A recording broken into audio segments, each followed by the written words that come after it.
Apenas um pesadelo ou um sinal incômodo de um problema maior?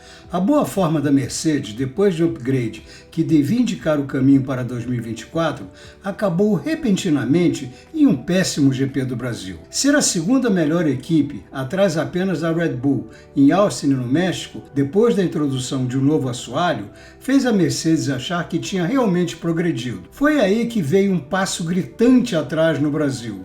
De longe a pior corrida da Mercedes neste ano, definida por George Russell como um quebra-cabeças impossível de entender. Para Lewis Hamilton, o único ponto positivo é que só restam 2 corridas com esse carro. Aí ele some e eu vou ficar feliz. Hamilton está contando os dias para terminar o ano. É uma mudança enorme no humor dos 2 grandes prêmios anteriores. Mas o que deu tão errado tão depressa? As indicações de um GP medíocre em Interlagos estavam presentes desde a Sprint Race, no sábado, e não eram poucas. Os 2 carros da Mercedes sofreram uma queda alarmante. Fecharam a primeira volta em segundo e quarto e terminaram em quarto e sétimo. Normalmente, a conservação dos pneus é uma das maiores qualidades do W14. Não no Brasil. A traseira escorregava muito, mostrando que o carro estava desequilibrado e maltratava os pneus.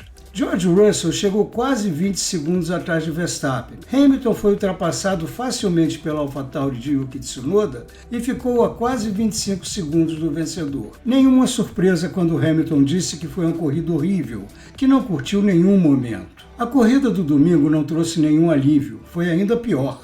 A teoria da Mercedes é que a origem disso era o acerto do carro, o que se comprovaria mais tarde. O chefe da Mercedes, Toto Wolff, admitiu que a altura do carro estava um pouco exagerada, consequência da desclassificação por desgaste excessivo da prancha em Austin. Mas ele achava que essa era apenas uma parte do problema, que havia alguma coisa muito errada na parte mecânica. Terminado o GP, a Mercedes ainda não sabia a causa. E mesmo que não houvessem as regras do Parc Fermé, que proíbem mudanças no acerto antes das corridas, a Mercedes confessa que não saberia o que fazer. Resultado: a corrida do domingo foi difícil, não trouxe nenhum resultado. Hamilton e Russell escorregaram ladeira abaixo, sem ritmo e com desgaste excessivo de pneus. Hamilton chegou em 8º, mais de 1 minuto atrás de Verstappen, mas a Mercedes não merecia nem isso. Se não fosse o problema de Charles Leclerc na volta de apresentação e Daniel Ricciardo e Oscar Piastri não tivessem perdido uma volta por se envolverem em um acidente na primeira volta, Hamilton não terminaria entre os 10 primeiros. Para piorar, Russell teve de abandonar sob risco iminente de quebra do motor, que estava superaquecido. Wolff fez uma crítica duríssima depois da corrida. Disse que foi um desempenho inadmissível, completamente desconcertante, sua pior experiência em 13 anos de Fórmula 1, e que sentia pena por Hamilton e Russell terem que pilotar uma coisa tão lamentável. Além de ser horrivelmente lenta, ruim com os pneus e frágil, a vulnerabilidade da Mercedes ao DRS dos adversários ficou clara. É sabido que o carro tem um grande arrasto porque precisa usar uma asa traseira maior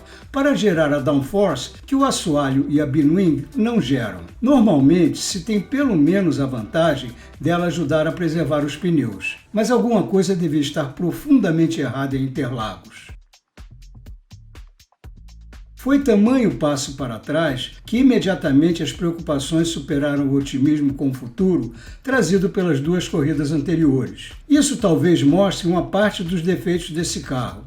Mostra também como a Mercedes está longe dos objetivos e como é fácil errar em um fim de semana de Sprint Race. Russell diz que há muitas perguntas sobre o que houve de errado, mas como o carro já andou muito melhor do que isso antes do último upgrade, ele acha que essa situação deve ser encarada como uma exceção. Mas até agora a Mercedes não chegou a nenhuma conclusão. É bom lembrar que a Mercedes nunca disse que o upgrade que ela levou para Austin era a solução definitiva. O upgrade em questão era a elevação da parte frontal do assoalho, feita para alimentar melhor a entrada de ar dos túneis, que por sua vez devia melhorar a qualidade do fluxo de ar para a parte traseira. A curvatura da borda do assoalho também foi melhorada, aumentando a pressão naquela área e ajudando a acelerar o fluxo através dos túneis. A equipe tem se esforçado ao máximo para corrigir as dificuldades do carro, mas a verdade é que os problemas aerodinâmicos se somam a um chassi cheio de falhas. A Mercedes vai precisar fazer grandes mudanças em todos os setores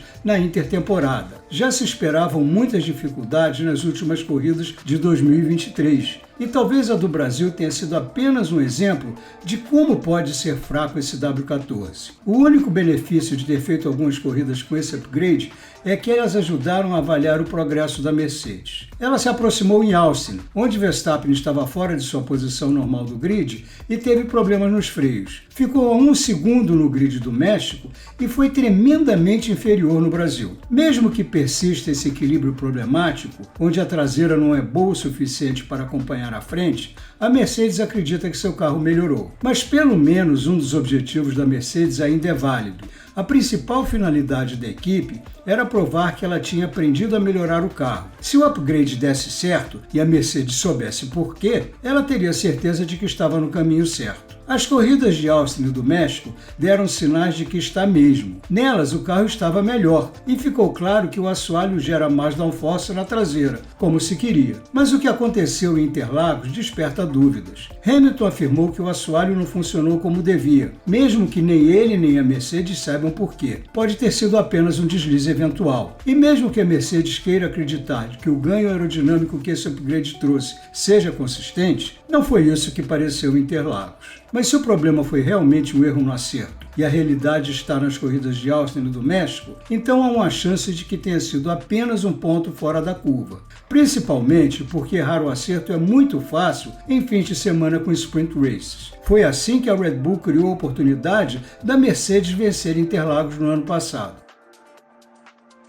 Qualquer ponto positivo que ainda exista sobre a direção que a Mercedes está seguindo, o fim de 2022 e o inverno que se seguiu servem como uma advertência. O desempenho no fim do ano criou a certeza de que o desenvolvimento estava no caminho certo. Depois se viu como estava errado. No México, Hamilton chegou a advertir que a Mercedes estava repetindo o erro de 2022, melhorando, chegando em segundo, só atrás da Red Bull, mas ainda precisa de mudanças muito maiores. O objetivo agora é garantir que qualquer evolução tenha como base melhores processos e compreensão do que se faz, não só os tempos de volta. Isso é decisivo nas escolhas que a Mercedes faz para o futuro.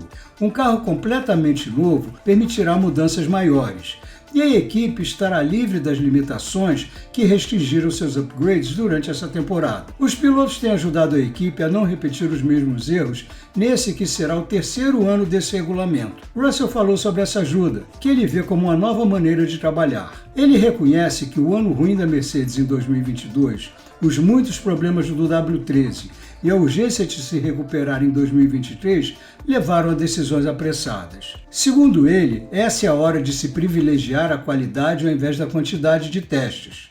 Agora, todas as decisões são analisadas com profundidade e se trabalha com uma direção claramente definida. Isso não garante que o W15 terá bom desempenho, mas Russell acredita que, pelo menos, a Mercedes não vai tropeçar no primeiro obstáculo. Wolff acha que a prova de Interlagos comprova que o desenvolvimento desse ano se limitou a remendar uma coisa que já não era boa. Indiretamente, ele diz que isso justifica o trabalho que a Mercedes está fazendo para 2024, já que ficou provado que é preciso fazer grandes mudanças. Afinal, a vitória no Brasil no ano passado fez a Mercedes pensar que algumas partes do seu conceito estavam corretas. Outra grande diferença do ano passado é que uma figura extremamente importante não está mais na Mercedes. O diretor técnico que voltou a ser engenheiro-chefe, Mike Elliott, saiu da equipe recentemente. Foi o fim de uma redução gradual de seu envolvimento desde que ele trocou de cargo com James Allison, que voltou a ser o diretor técnico no começo desse ano. Essa mudança vai dividir opiniões. Os que culpam Elliott pela decepção dos últimos 18 meses